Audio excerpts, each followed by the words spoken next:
All right, so this week is going to be a little bit different, and we're not going to Matthew 6, which is where we would be going if we were on our normal schedule in the Sermon on the Mount, but we're not doing that. Slaves. If we were slaves to the schedule, the official regiment of going through the sermon, excuse me, going through the Sermon on the Mount. But today is Palm Sunday. Did you know it was Palm Sunday? No, it is Palm Sunday.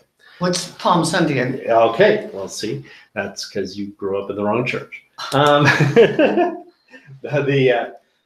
Sunday. They don't do Palm Sunday in the Seventh-day Adventist Church? She's not Seventh-day Adventist. She didn't grow up Seventh-day Adventist. What did you grow up? Went to church on Saturdays. Yeah. But her church was related to Herbert W. Armstrong. Oh, so you went to church on Saturdays, but it wasn't Seventh-day Adventist. Uh-uh. Oh, I didn't know that. I thought it was Seventh-day Adventist because she went to church on Saturday. No, I just made the assumption. They're not the all only, this time. Not the only church that Okay.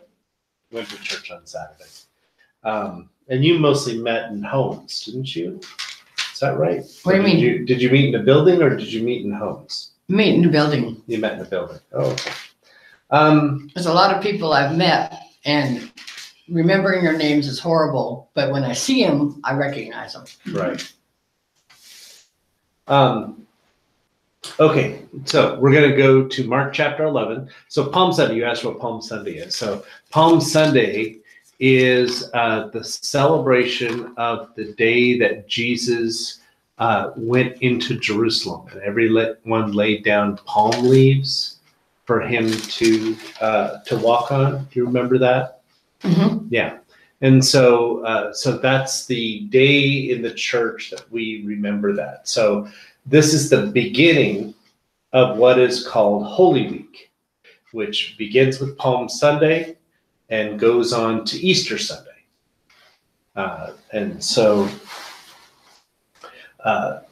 So Easter Sunday is next Sunday, which is interestingly enough also April Fool's Day. But we're not gonna focus too much on that, as much as that might be fun.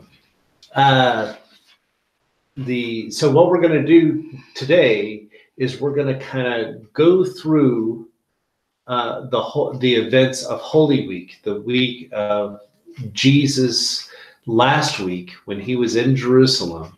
And we're going to kind of hit some highlights of those, especially on particular days that are celebrated in Holy Week in the church calendar.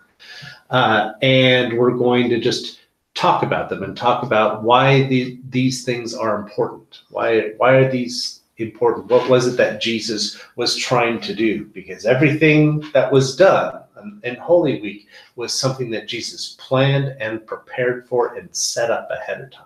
So what exactly was Jesus trying to do when he was setting up all of these weird events? Because some of the events are kind of weird. So we're going to read the passage that talks about what Jesus did and what happened, and then we're going to talk about it a little bit, and then we'll go to the next one. Okay? Okay, so first one is Mark chapter 11, and actually what I'd like to do to kind of speed this up a little bit is maybe, Linda, you can stay at Mark 11, and then I'm going to have you read two different passages there. And then Diane, if you could go to John 13. Okay, and we're going to read a passage there. And then I'm going to go back to Mark 14, and then we're going to read some stuff from there. And so, Linda, if you're writing those down, I will give you as just before we read each passage, I'll give you the specific numbers and all of that. Give you the address. Because I was growing up in evangelical church then, then we would call the whole thing, the the whole reference, the address. That's the address of that Bible passage. Okay, so Linda, in Mark chapter 11, if you could read verses 1 through 10. Okay, 1 through 10. Yeah, 1 through 10. Okay. To enter into Jerusalem. When they drew near to Jerusalem, to Bethphage and Bethany at the Mount of Olives, he sent 2 of his disciples and said to them, "Go into the village opposite you, and immediately and entering it, you will find a colt tethered on what no one has ever sat. Untie it and bring it here. If anyone should say to you, 'Why are you doing this?' reply, 'The master has need of it and will send it back here at once.'" So they went off and found a colt tethered at a gate outside on the street, and they untied it. Some of the bystanders said to them, "What are you doing, untying the colt?" They answered them just as Jesus had told them to, and they permitted them to do it. So they brought the colt to Jesus and put their cloaks over it, and he sat on it. Many people spread their cloaks on the road, and others spread leafy branches that they had cut from the fields. Those preceding him, as well as those following, kept crying out. You want me to keep going? Mm-hmm. Hosanna, blessed is he who comes in the name of the Lord. Blessed is the kingdom of our father, David, that is to come. Hosanna is the highest. Okay, great. Okay, I saw you singing a song. So which tune to this were you singing? Blessed is he who comes in the name of the Lord. Hosanna, Hosanna, Hosanna. Yeah, that's the one I was doing too. Michael W. Smith, very catchy.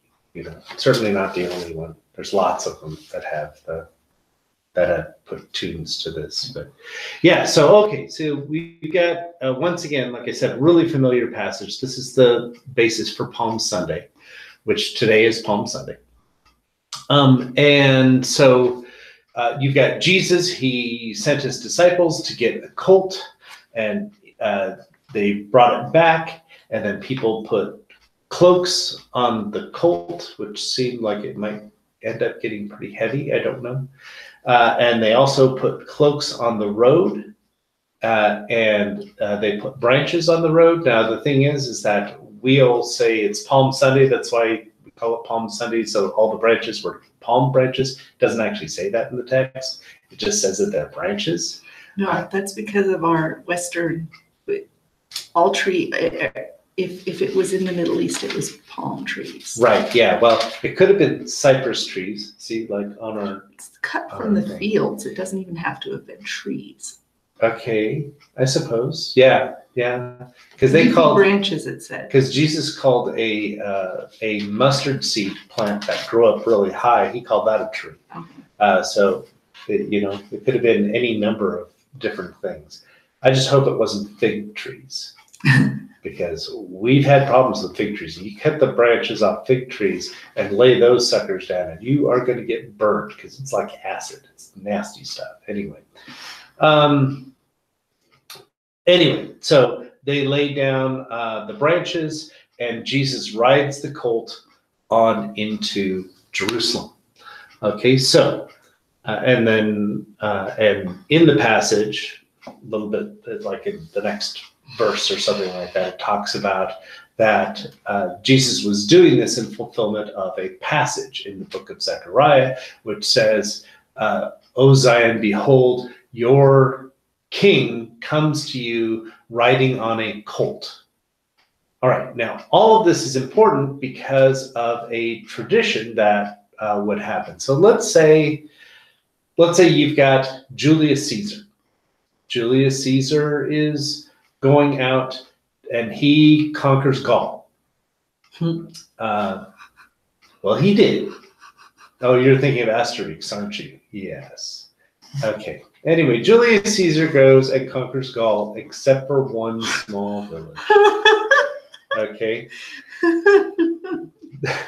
Anyway, so he goes and he conquers Gaul, and then he comes back, and he has all of the things that he's collected to show how awesome he is and how he has done this great conquering of this great land and conquered these great people. And he'll have slaves with him, and he'll have all these kinds of all these artifacts and things from the place that he came from, and he'll go into Riding a fine war steed.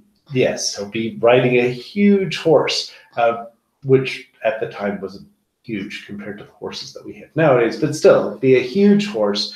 And he'd be coming in with all of his army and go marching in, and they would have a parade saying, here is this victory that I won over this people. And they would have a parade set up right there. Now, Jesus is setting up a parade exactly like that. It's called a victory march. And he is setting up a parade into Jerusalem. Now, when you go into, now like when Caesar went into Rome like that, as soon as he did that, everyone in Rome was concerned that Caesar was now going to take over Rome. Now, the people who actually ran Rome, who was the Senate, didn't like that very much. They didn't like the thought that Caesar was going to come in and take over Rome. And eventually, especially as he started manipulating and taking on more and more power, they decided they were going to do something about it. And so they stabbed him multiple times. All of them did. Anyway, and not all of them, almost all of them. And so so that was the concern. And this is the thing that can happen in a victory march. You get a really successful victory march, that person may come in and say, I'm coming in to take over. And in fact, actually, that happened later on when Jerusalem was conquered by Titus. He took his artifacts and did this same kind of march into Rome with all of these Jewish artifacts and all of these things that from the temple and all of that. And he marched into Rome, and it wasn't very long after that he became Caesar over Rome. He took over Rome after that. Nobody was really worried about him at that time because he was actually the son of the current emperor. So nobody was really thinking, oh my goodness, Titus is going to take over, because they kind of already knew that he was going to take over. That was just going to happen.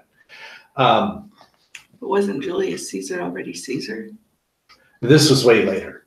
So Julius Caesar was like around 30 No, BC. but I mean, he was already. How would he take over when he was already Caesar? Well, Caesar was his last name. So so that was just his name. He wasn't emperor. Oh. No, he was just a general, one of many generals. Like he was at the same time as Pompey, the general Pompey, and all of that. And they were all going out and conquering the world for Rome. But Caesar didn't mean emperor until Augustus, Caesar's nephew or son, adopted son, ended up taking the throne. And then he made the name Caesar equal to emperor. No, You didn't know that. I'm No. surprised. Okay. So I just always assumed Julius Caesar was Caesar. Because No, I never actually learned the story of Caesar, Yeah. of Julius Caesar.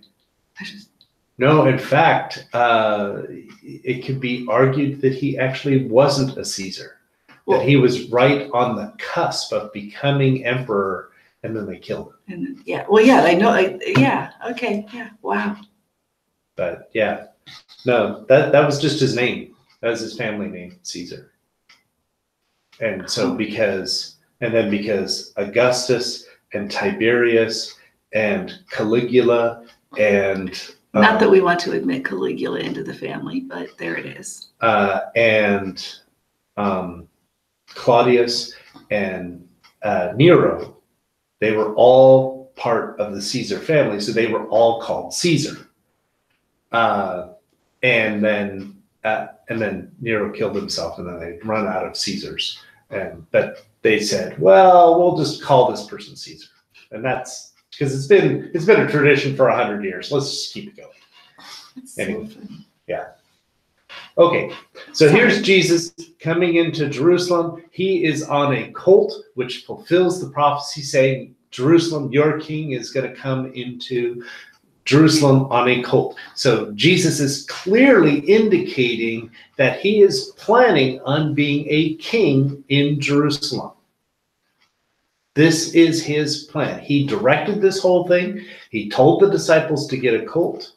They went and got it. They may not even have known at the time, or maybe not all of them knew at the time exactly what prophecy Jesus was trying to fulfill. Probably some of them did. But they did know that he was doing a victory march. They did understand that he was doing a victory march. The difference is that instead of going out and conquering another nation and then coming back to Jerusalem like that, Jesus went out and conquered sickness. He conquered death. He conquered, he was the hero of the poor and of the outcast. And he was also the hero of the Galileans. He was the Galilean king. And so all of these Galileans came into Jerusalem with Jesus saying, here we go, here is our king, and we're presenting him to take over Jerusalem. Which the people of Jerusalem, none of whom were Galileans, they didn't like it. It's kind of like, think about it this way. It's kind of like a whole bunch of people from Montgomery, Alabama come in to take over Washington, D.C. And everyone, and all these, just like half the city of Montgomery, Alabama, come into Washington, D.C., to the White House and to Congress and just say, we're coming in and we're taking over. At this point, it might improve things.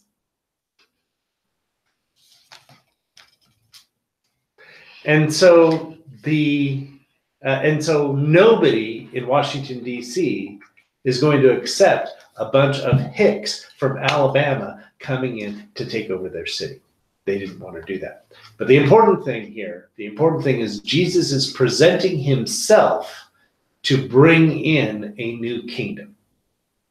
This is what he is presenting on Palm Sunday. He is saying, I am here to establish a new government in Jerusalem. And I'm going to have a new kingdom. And so Jesus is basically throwing his hat into the ring in order to be the new leader, the new person in charge of Jerusalem. Okay? So now, Linda, if you could also read in the same chapter, verses 15 to 19.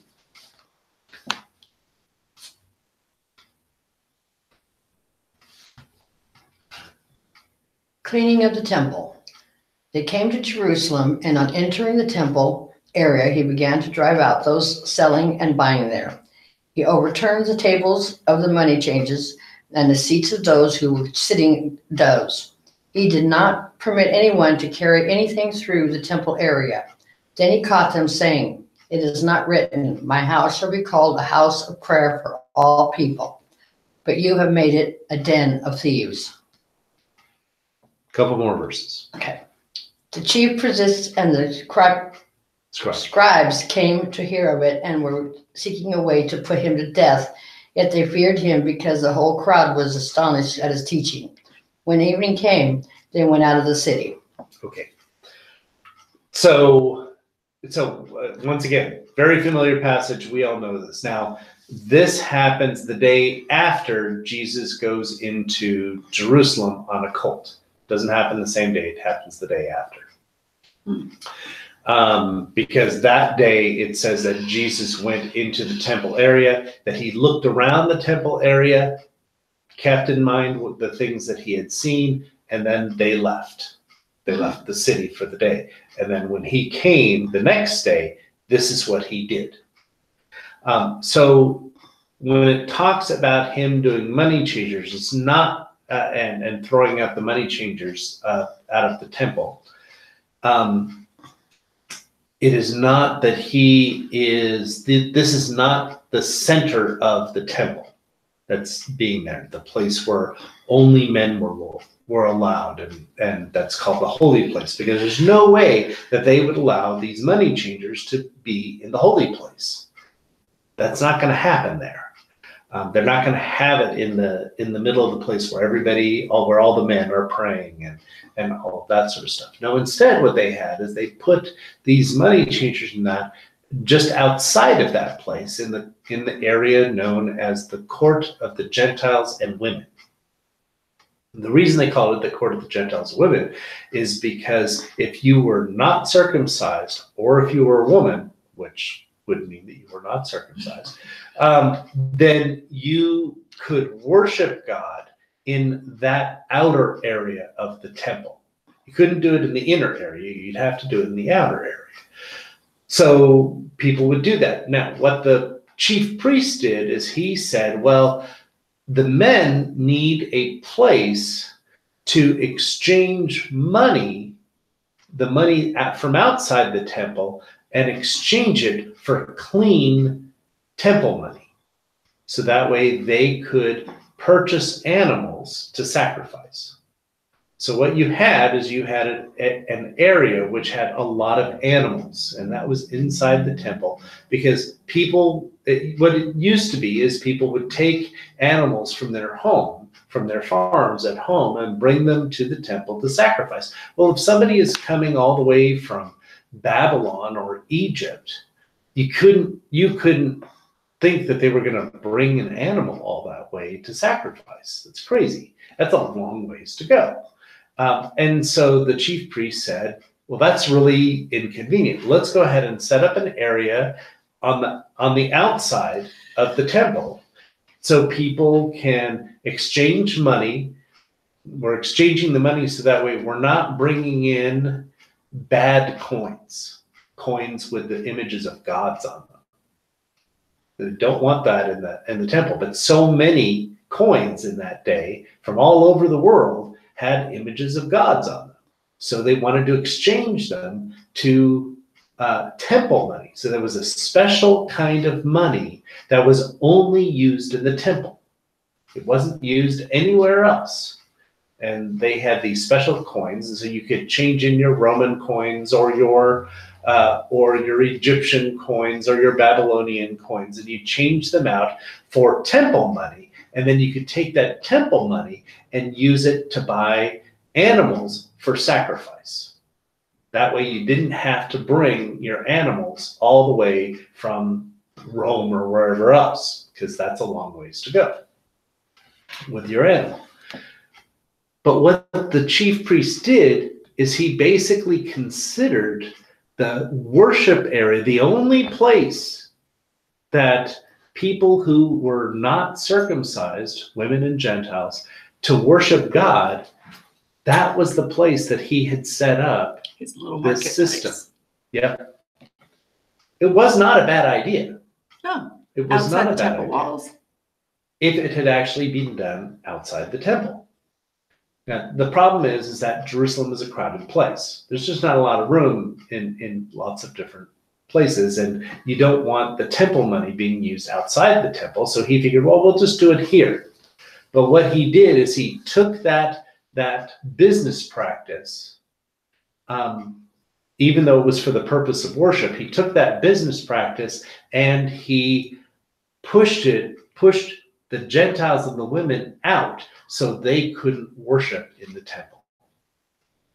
And so what Jesus did is Jesus took some rope and he took his loud voice and he pushed all the money changers and all their animals for sacrifice, and he pushed them out of the temple area so that way women and Gentiles could worship in the temple again.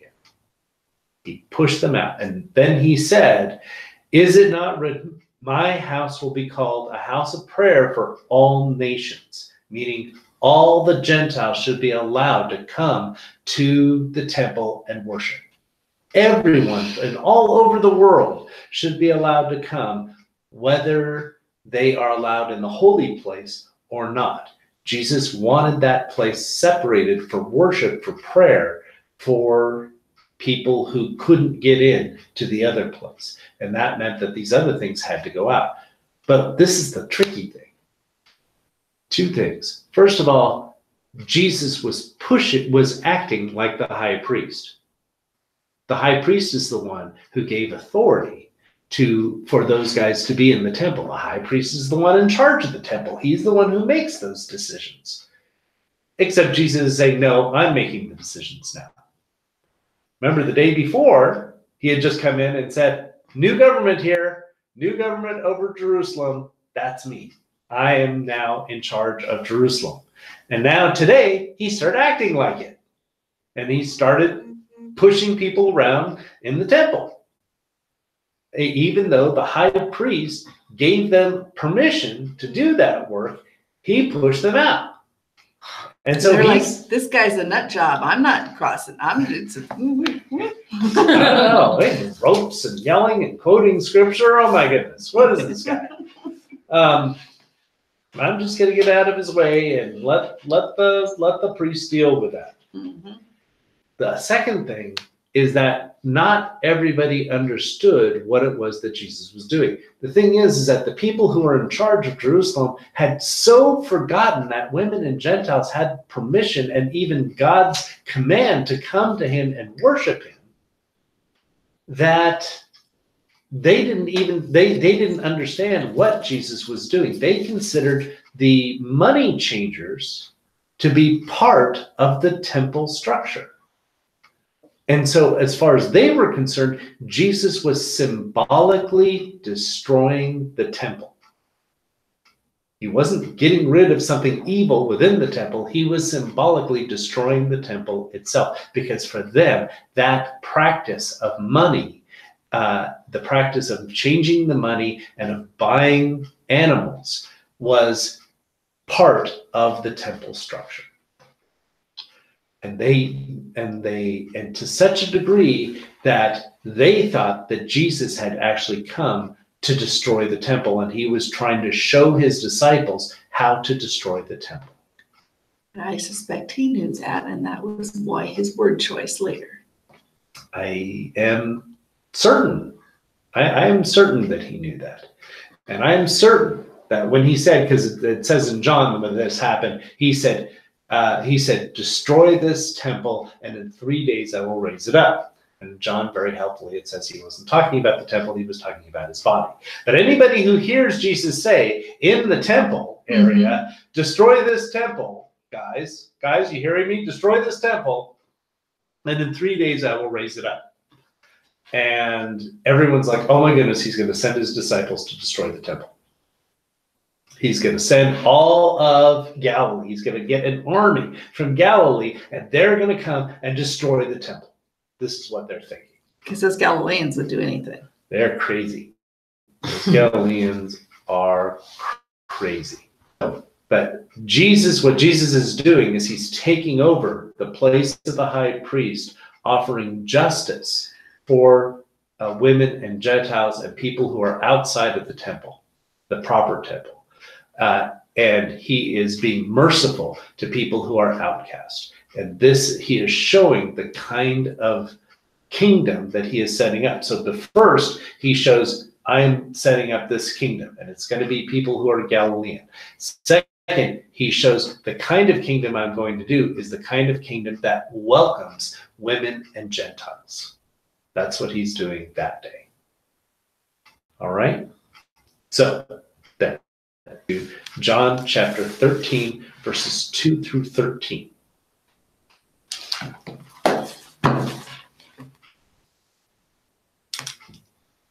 The evening meal was being served, and the devil had already prompted Judas Iscariot, son of Simon, to betray Jesus. Jesus knew that the Father had put all things under his power, and that he had come from God and was returning to God. So he got up from the meal, took off his outer clothing, and wrapped a towel around his waist. After that, he poured water into a basin and began to wash his disciples' feet, drying them with the towel that was wrapped around him. He came to Simon Peter, who said to him, Lord, are you going to wash my feet? Jesus replied, You do not realize now what I am doing, but later you will understand. No, said Peter, you shall never wash my feet. Jesus answered, Unless I wash you, you have no part with me. Then, Lord, Simon Peter said, not just my feet, but my hands and my head as well. Jesus answered, a person who has had a bath needs only to wash his feet. His whole body is clean, and you are clean, though not every one of you. For he knew who was going to betray him, and that was why he said not everyone was clean. When he had finished washing their feet, he put on his clothes and returned to his place. You understand what I have done for you? He asked. He asked them. You call me teacher and Lord, and rightly so, for that is what I am. Oh, go ahead. Okay. A little bit more. Now that I, your Lord and teacher, have washed your feet, you also should wash one another's feet. I've set you an example that you should do as I have done for you. That's good. Okay, so once again, the story of Jesus washing the feet of the disciples. This event happens in the part of Holy Week called Maundy Thursday. M-A-U-N-D-Y. Maundy Thursday, which sounds like you are talking about 2 different days of the week. But no, it's Maundy, which actually comes from the Latin meaning commandment, because Jesus gives them the new commandment. Says this is the commandment that I've given you, that you should love one another. You should love one another as I have loved you. And so it's Commandment Thursday. That's kind of what it means. I don't know. It's from the word for must. Okay. I think, because I know that the Scottish must is maun, M-A-U-N. So you're saying that the root word is both must and command, yeah. It actually meant command. The Latin did. Okay, yeah. Meant command. All right. So you've got Jesus, and he is putting on a servant's clothing with the towel, and he is washing all the disciples' feet. Peter doesn't want his feet washed. He doesn't like it because it's just frankly too embarrassing. Jesus is supposed to be in charge, and when you're in charge, you don't act like a servant or a slave. You don't do that. You got to keep the slave things to the slaves. You keep the master things to the master. And Jesus is saying, no, I'm mixing that up. I'm going to be washing your feet. And now I want you guys to wash each other's feet. Now, if you go to a Mennonite church, and some other churches, actually, in fact, even the Catholics do this, then they will actually wash people's feet. So even the Pope will go and wash the feet of people. Pope John Paul famously washed the feet of Muslim women on Maundy Thursday, which is great. The problem is that generally the Mennonites and the Catholics and all that don't even know what Jesus was talking about when he was talking about washing people's feet. It generally gets done as a ceremony. Okay, so this one day of the year, we're going to wash each other's feet. And that's nice as far as that goes, I guess. It's a symbol of humility and all that, but it's just a symbol. And Jesus was never actually one to just do symbols. The symbol usually also included some sort of reality or intent to it besides just the symbol.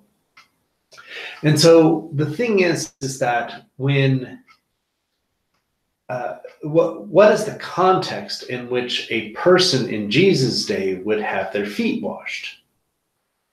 They'd have their feet washed by either a slave, or if you didn't have a slave, by one of the people of the household, if you were going to come and stay at someone's house.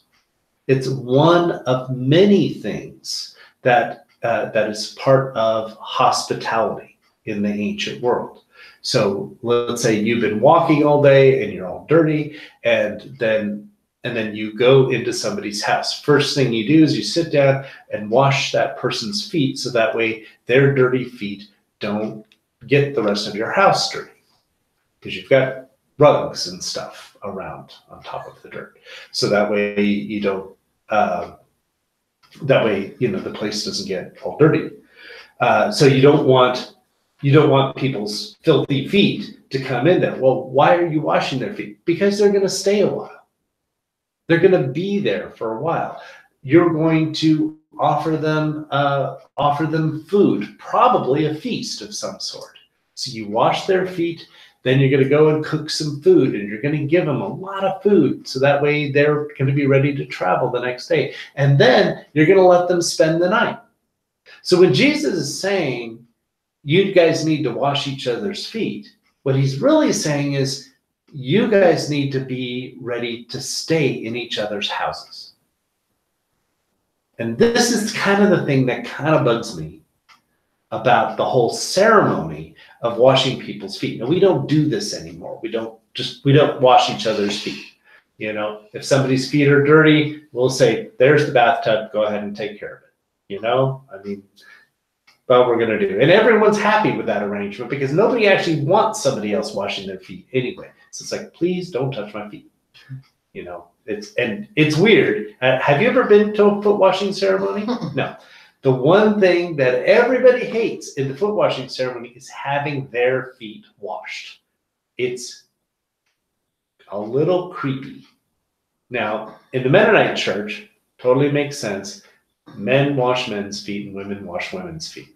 That helps a little bit. Yeah, you know, that would help a lot. Actually, that helps a lot. Actually. You know, and it would be weird if in other churches, like husbands and wives will do each other's feet, and that's okay. That works out all right. But when you have like a stranger, just a stranger washing your feet, that feels really weird. It's really uncomfortable. And you're just like, why are you touching me there? Stop touching my feet. Okay. Anyway. And so it gets a little creepy. But the thing is that, so because of all that, and because of the discomfort, and because we don't do this anymore, we lose the meaning. It just becomes a ceremony in which everyone generally feels uncomfortable. But the whole point of what Jesus was saying is missing. What he's saying is, stay at each other's houses. Serve one another, welcome each other into your house, give each other food, and let each other stay in your houses. Partly because everyone's going to be traveling, and partly because lots of people are going to end up being homeless because of the persecution that is going to come on people. So people are going to lose their homes and and they're going to have to run away from soldiers, and everyone's going to have to stay in everybody else's houses. So when Jesus is saying, love one another, he's not just saying, well, you know, feel really good about each other. He's saying you need to be practical, and when somebody's in desperate need, you're going to need to welcome them into your house. They're going to have to stay. You're going to have to stay in each other's houses. That's what Jesus is saying. That's what the whole point of foot washing is. So Jesus is saying that in his kingdom, it is going to be commonplace for people to stay in each other's houses. This is going to be a normal activity in Jesus' kingdom. That the people of Jesus' kingdom, they're going to be hanging out in each other's houses, they're going to stay and all that. This is really frustrating in a church in which we have everybody saying, no, this is my house, and I'm not going to have strangers come into my house, especially strange people I've never met before. They may have a reference. They may be well known in another church, but I'm not going to have them in my house. No way, because this is my house, and my house has got to be separated, and I can't have a bunch of people staying in my place. And Jesus is saying just the opposite. Nope. Actually, we need to go ahead and be hospitable. Not the hospitable like, oh, why don't you come over to my house and I'll come over to your house. No, it's like when somebody's in need, you're just going to put them up in your house. That's what Jesus is talking. This is going to be just normal in his kingdom, in the people of his kingdom. That's going to be a normal thing. Okay, serious stuff. Okay, my turn. I'm in Mark chapter 14. Verses 53 through 65. Actually, you know what, Diane? I'm going to go ahead and have you read this one too. Okay. No, go ahead. You want to take my Bible or? Oh, sure. I don't care. So 53 through 65. Mark 14, 53 through 65. Okay. They led Jesus away to the high priest, and all the chief priests and the elders and the scribes gathered together. Peter had followed him at a distance, right into the courtyard of the high priest, and he was sitting with the officers and warming himself at the fire. Now the chief priests and the whole council kept trying to obtain testimony against Jesus to put him to death, and they were not finding any. For many were giving false testimony against him, but their testimony was not consistent. Some stood up and began to give false testimony against him, saying, "We heard him say, 'I will destroy this temple made with hands, and in 3 days I will build another made without hands.'" Not even in this respect was their testimony consistent. The high priest stood up and came forward and questioned Jesus, saying, "Do you not answer? What is it that these men are testifying against you?" But he kept silent and did not answer. Again, the high priest was questioning him and saying to him, "Are you the Christ, the Son of the Blessed One?" And Jesus said, "I am. And you shall see the Son of Man sitting at the right hand of power and coming with the clouds of heaven." Tearing his clothes, the high priest said, "What further need do we have of witnesses? Blasphemy. How does it seem to you?" And they all condemned him to be deserving of death. Some began to spit at him and to blindfold him and to beat him with their fists and to say to him, "Prophesy." And the officers received him with slaps in the face. Okay, so this is Jesus' trial. I want to make sure that we understand that even though a lot of the Gospels say a lot of nasty things about Pharisees, these are not Pharisees here. There may be a few Pharisees in and amongst the midst, but primarily these are priests. The high priest, the chief priests, meaning the people who are just under the high priest, and All the temple security guards. there are definitely temple security guards there, and also the Sanhedrin, who is the collection of 70 elders throughout Israel. Okay, so these are the people in charge of Israel. It is not, some people think that Pilate was in charge of Israel. He was not. He was just a governor who was supposed to oversee Jerusalem and make sure that nobody killed each other there. And he didn't do a very good job of it.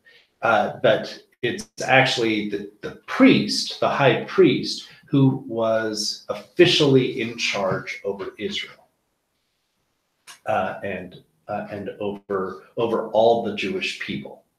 And it's complicated. There's a lot of history to it. We don't need to get into all that.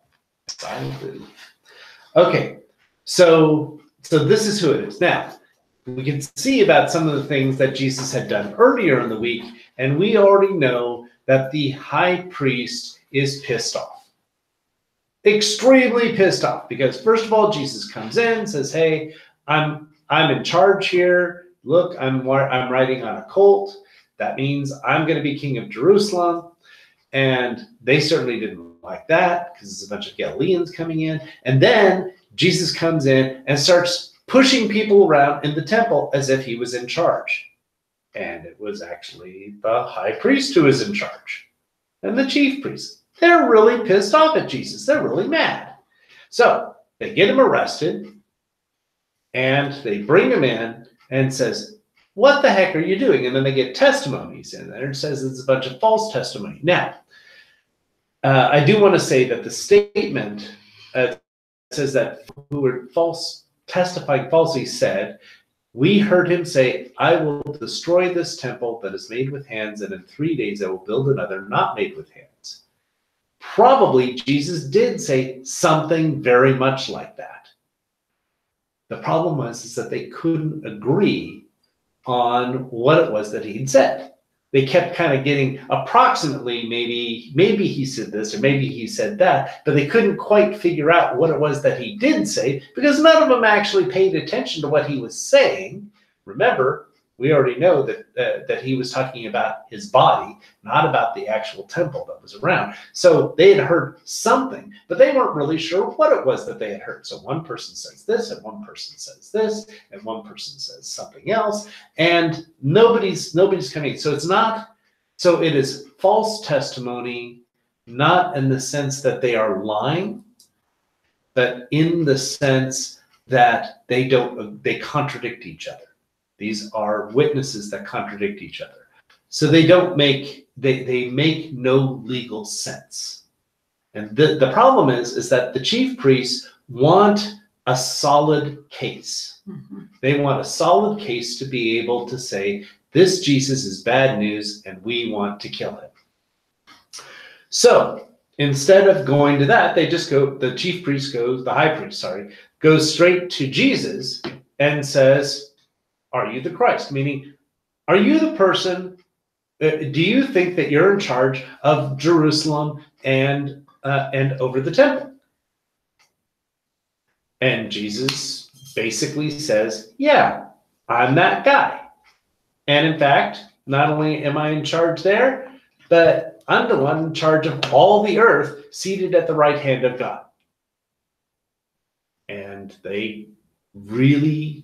now they're really pissed off. They were pissed off before, now they're really pissed off. Because before, it's just some guy saying, oh yeah, I'm king of Jerusalem, whatever. I've got some ragtag people who are following me. And they were not really impressed, but he's talking about the temple, so they got to do something about it. And now he's saying that he is at the right hand of God in charge of all the earth, and everyone is going to be bowing before him. And they are like, oh, that's it. We don't need to worry anymore about it because he's definitely crazy. And we need to stop this guy before he does something really crazy, like try to tear down the temple. And so they got all the information that they needed. However, this is according to Jesus' plan. Jesus had set up the situation. He had known ahead of time what it was that they wanted to do. Now, I want you to notice that the one thing that they consider to be most important is their concern about the temple. The temple is really important to them. It's essential. So much so that scholars nowadays call the phase, the era of Judaism, they call it Second Temple Judaism, because everything revolved around the temple. It was all about the temple. Everything was. They talked a lot about the law. The law was important, but most of the law that they talked about had to do with sacrifices and purity and making sure that you are right before you go into the temple. It all revolved around the temple. Everything, all of their religious ceremony revolved around the temple. And even their entire national identity had to do with the temple. Because if you were Jewish, you were not Jewish because of your ethnicity or even because you had a religion, but because you were a person who had the right to worship at the temple. That was who you are. That was your identity. Everything related to the temple. Jesus came in, and as far as they were concerned, he was threatening the most important thing. The temple was more important to them than God. The temple was more important to them than God. And Jesus put his finger right on the thing that they couldn't abide. He wasn't really saying that he would destroy the temple, but he was making it sound kind of like that. He was doing it on purpose because he knew that they had a trigger impulse. A trigger impulse that would say, oh, you're going to hurt the temple, die. Jesus was completely innocent. He had no intention of destroying the temple. He knew that God was going to destroy the temple soon. He knew that because that had already happened before. When there were people who were worshiping false gods in the temple, then God destroyed that temple and then allowed it to be rebuilt about 100 years later. At this point, what Jesus is noticing is that they are actually worshiping the temple as God. The building itself is their God.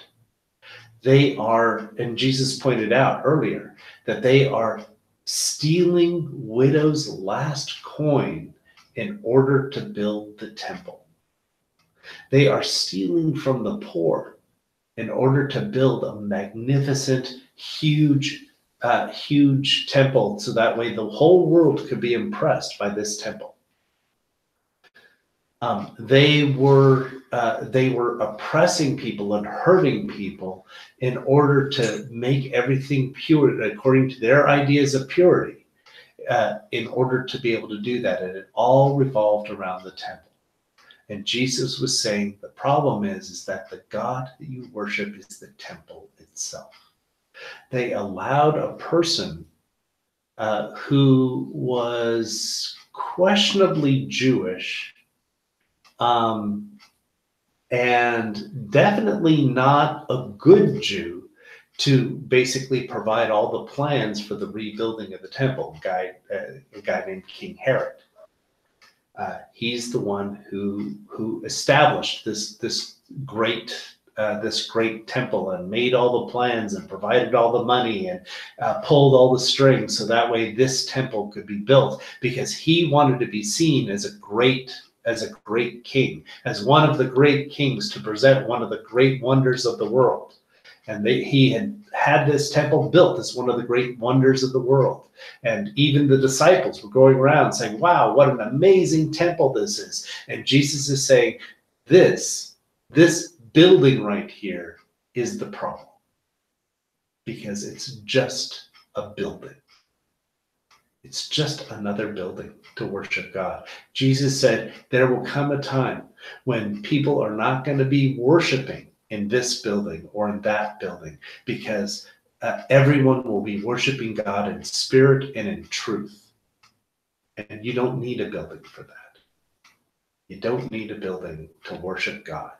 You don't, and what Jesus wanted to do was he wanted to set people free from the idea that people are going to have to come literally thousands of miles so that way they can worship God, because they couldn't worship God anywhere except in that temple. They couldn't sacrifice to God anywhere except in that temple. And Jesus is saying, all the sacrifices, all of that, you're missing the point of what God really wants. And Jesus is like, and so I'm going to set myself up in such a place to show that you are willing to kill an innocent person for the sake of your temple. Because you want a building, this particular building, so bad, you'll be willing to kill an innocent person. Not just one, he says, but I'm going to send you a whole bunch of them.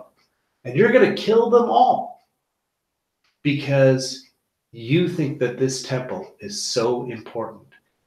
And in Mark chapter 13, before all this happened, Jesus is saying, because the way that they're treating the temple, God is going to take away this temple.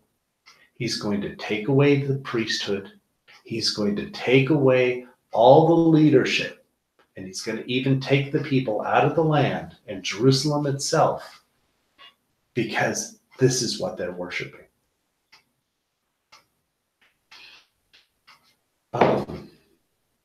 And instead, what Jesus is doing is he's saying that he is going to be the king. And when he becomes king, all the people that were kicked out of the temple, all the people that couldn't come into the temple, all the women, all the Gentiles, all the blind people, the lepers, all the tax collectors, all the people that weren't pure enough, all the people that weren't good enough, Jesus is saying, that's who my kingdom is going to be made up of. All those people that weren't good enough to come into church, those are my people. All the people that aren't holy enough to be able to make it into the temple because they didn't follow the right ritual or didn't have the right thing, those are my people. Born. Yeah, because Right. they weren't born right, because they weren't born part of the right nation or didn't have the right mother. That those are my people. Those are the people who I am making a new kingdom out of. So Diane, if you could read one more passage, then Mark 15, the next page over, verses 20 through 32.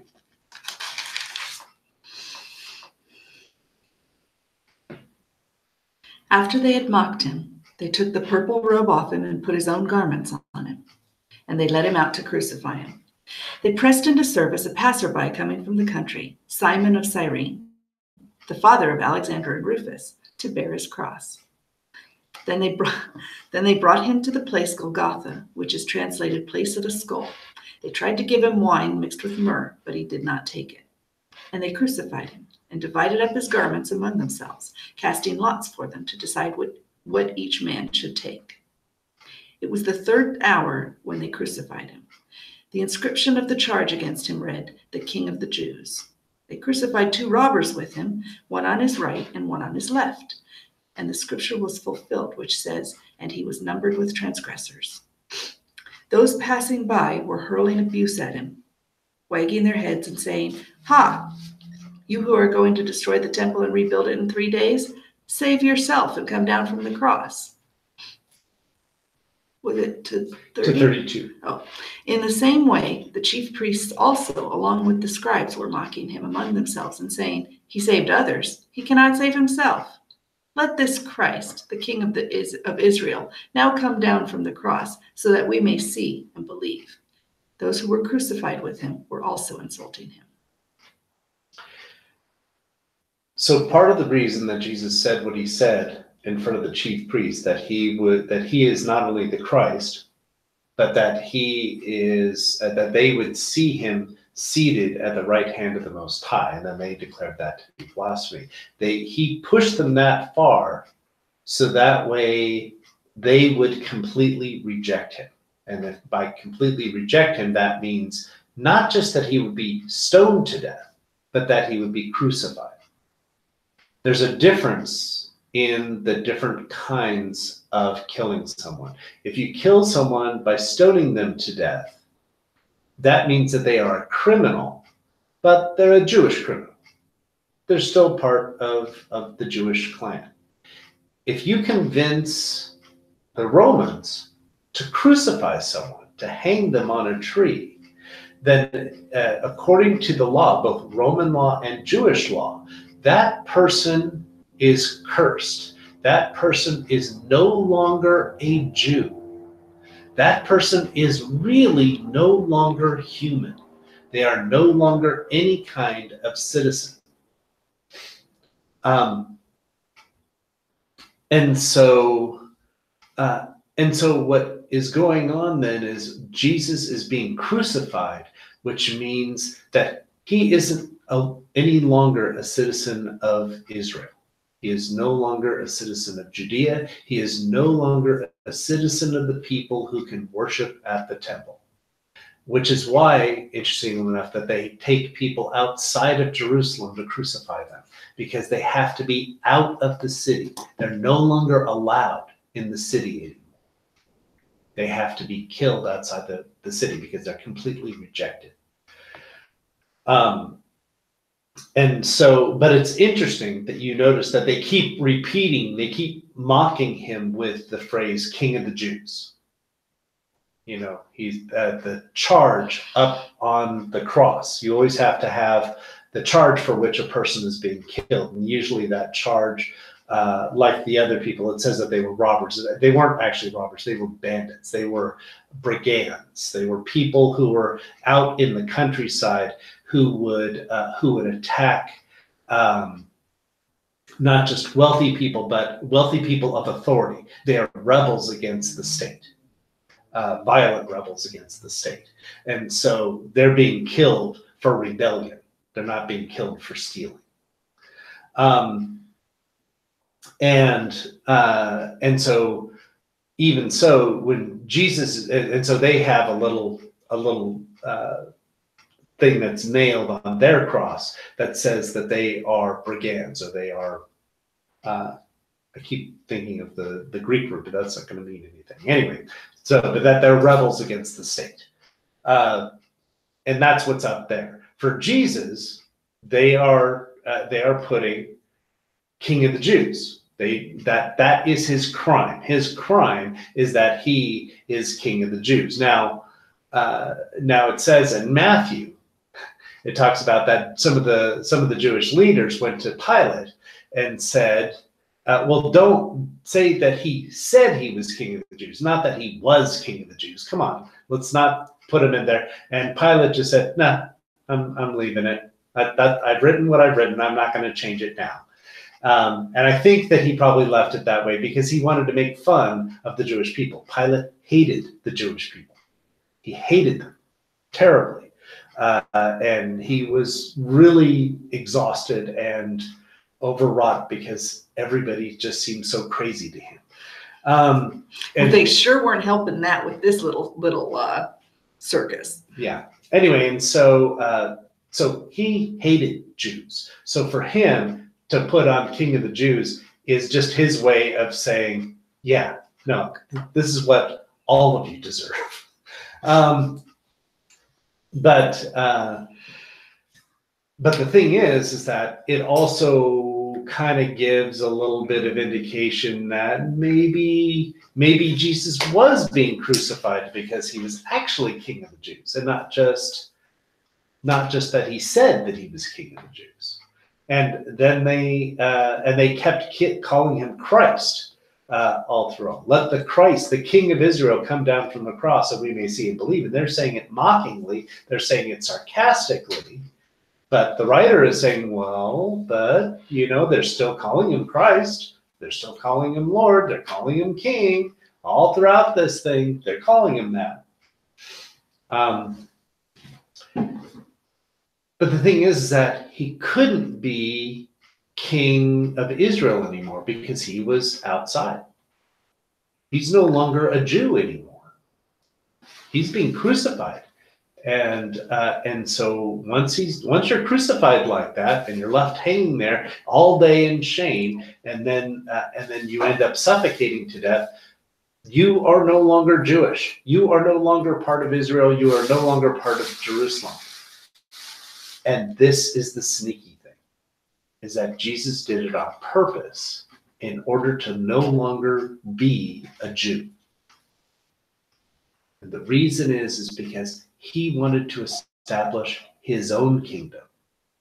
So they rejected him. They pushed him out so that way now he is able to start brand new.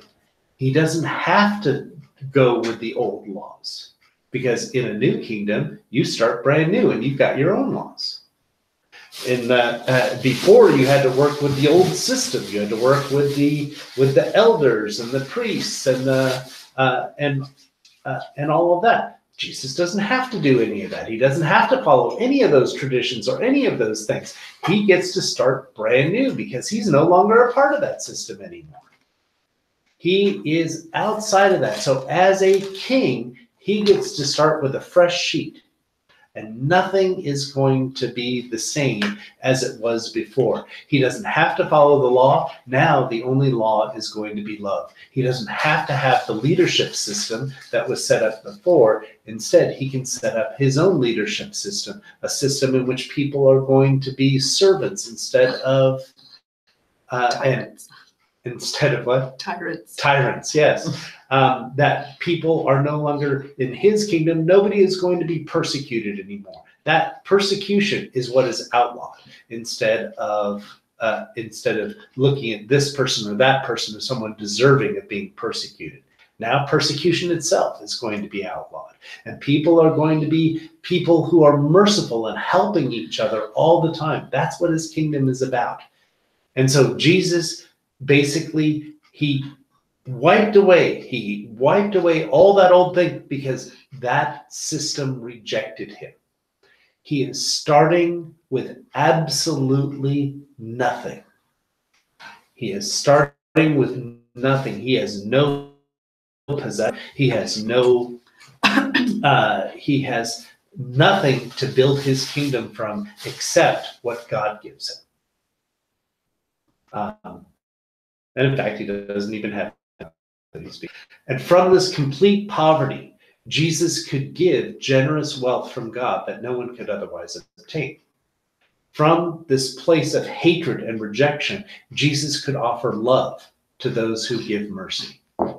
From his death, he can offer healing. From his rejection of the powers of the world, he could become the power that everyone received power from. And the reason for that has to do with Isaiah chapter 53. Because Isaiah 52 and 53 talks about it says that it is the one who has been completely rejected by everyone. That's the person who God chose to put over everyone else. Because he humbled himself to become nothing, God made him the person who is in charge of everyone. And this is the ultimate secret plan. The secret plan of Jesus was to be crucified so that way he could begin a new kingdom.